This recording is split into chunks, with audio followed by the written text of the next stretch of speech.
음상준 기자, 이영성 기자, 김태환 기자. 정부는 오는 2022년 영아수당을 신설해 만 0에서 1세 영아에게 매월 30만 원을 지급하고 2025년에는 매월 50만 원까지 인상한다. 후 12개월이 지나지 않은 자녀가 있는 부부가 각각 3개월씩 육아휴직을 사용하면 각각 최대 매월 300만 원까지 지원받을 수 있다. 국공립어린이집은 매년 550개소 확대해 공보육 이용률을 2025년까지 50%를 달성하고 자녀가구 대상 전용 임대주택 27,500호도 2025년까지 공급한다. 2022년부터는 소득 8분위 이하 셋째 자녀부터는 대학교 등록금 전액을 지원한다. 2021년 노인 일자리 80만 개를 확충하고 2025년까지 고령자 복지주택 2만 호를 공급한다.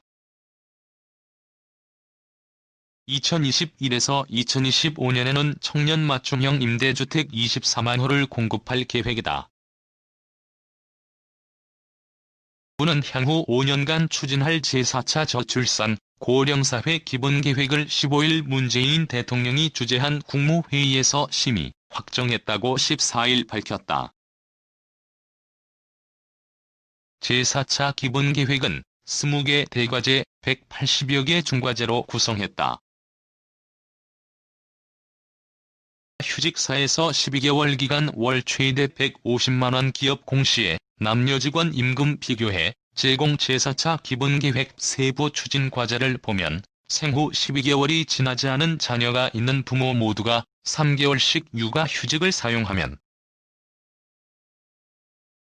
각각 최대 월 300만 원을 지원하는 제도를 신설한다. 육아휴직을 부부가 각각 1개월 또는 2개월을 사용하더라도 한 사람만 사용하는 경우보다 지원 수준을 높였다. 이는 아버지의 육아휴직 참여를 독려하기 위해서다. 통계청에 따르면 자녀가 만 0세일 때 육아휴직을 사용하는 비율은 2018년 기준 여성이 73%인 반면 남성은 24.2%에 불과했다. 육아휴직 소득 대체율도 인상한다. 육아휴직사에서 12개월 기간에 지원하는 급여는 통상 임금 80%, 최대 월 150만 원까지다. 기존에는 통상 임금 50%, 월 최대 120만 원이었다. 정부는 또 근로자가 만 0세 이하 자녀에 대해 3개월 이상 육아휴직을 사용하면 우선 지원 대상 기업의 육아휴직 지원금을 3개월간 월 200만 원 지원한다. 2022년에는 중소, 중견기업에서 6개월 이상 육아휴직 후 복직해 1년 이상 고용을 유지한 근로자의 1년간 인건비 30%까지 세액공제를 해준다. 사업 경영 공시 항목 중 성별 고용 정보를 채용과 임직원, 임금으로 구분한 뒤 비교할 수 있도록 정보를 제공하는 방식이다. 정부는 성평등 경영 공표제도 도입한다. 이를테면 남성 직원과 여성 직원 간 임금 차이를 공시를 통해 확인할 수 있다. 노동위원회를 통한 성차별, 성희롱 구제 절차를 신설한다. 위해 성차별과 성희롱 피해 사건에 대한 시정명령 및 징벌적 손해배상제를 도입한다. 성희롱 관련 구제 신청 처리 기간은 120일에서 최대 70일로 단축한다. 국공립어린이집을 매년 550개소 확대 다자녀 가구 셋째부터 대학 등록금 무료. 정부는 공보육도 대폭 확대한다. 위해 국공립어린이집을 매년 550개소씩 확대하고 공보육 이용률을 2022년 3월 40%, 2025년까지 50%까지 높인다. 종일 돌봄을 지속적으로 확충하는 방안도 추진한다. 형아수당은 2022년부터 도입해 매월 30만 원을 지급하고 금액을 단계적으로 높여 2025년에는 매월 50만 원까지 인상한다. 수당은 어린이집과 시간제 보육, 아이 돌봄 등 돌봄 서비스 형태로 이용하거나 직접 육아 비용으로 부모가 선택해 사용할 수 있다. 2021년 이전 출생아는 적용 대상이 아니다. 건강보험 임신, 출산 진료비 지원은 현행 60만 원에서 2022년 100만 원으로 인상한다. 출산 이후 지원하는 일시금은 2022년부터 200만 원을 신규 지급한다. 정부는 다자녀 가구 지원 대상을 순차적으로 2자녀로 확대하기로 했다.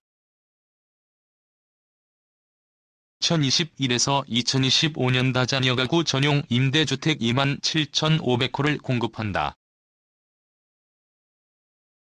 공공임대주택에 살면서 자녀가 2명 이상으로 늘면 한 단계 넓은 평형으로 이주할 때 우선권을 준다. 공공임대주택 중 맞닿은 소형 평형 2세대를 1세대로 그릴리 모델링한 뒤 다자녀 가구에 우선 공급한다. 그릴리 모델링은 에너지를 많이 소비하는 노후 건축물을 녹색 건축물로 전환해 에너지 효율과 성능을 끌어올리는 사업이다. 규모는 2021년 150호, 2022년 200호이다. 2022년부터는 소득 8분위 이하 다자녀 가구 셋째 자녀부터 대학교 등록금을 전액 지원한다. 신속한 출생을 지원하기 위해 출생통보제도 도입한다.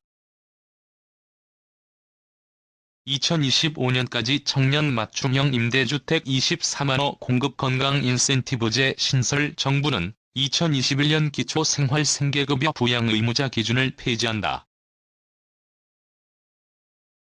이를 통해 저소득 노인 15만 가구가 신규로 지원을 받고 3만 가구는 추가 지원을 받게 됐다.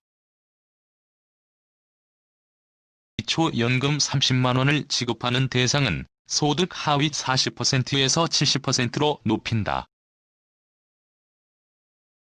퇴직연금을 의무적으로 적용하는 기업을 확대하고 중소기업은 퇴직연금 기금 제도를 도입한다. 주택연금 가입 대상은 시가 9억 원에서 공시가 9억 원으로 확대 개편한다.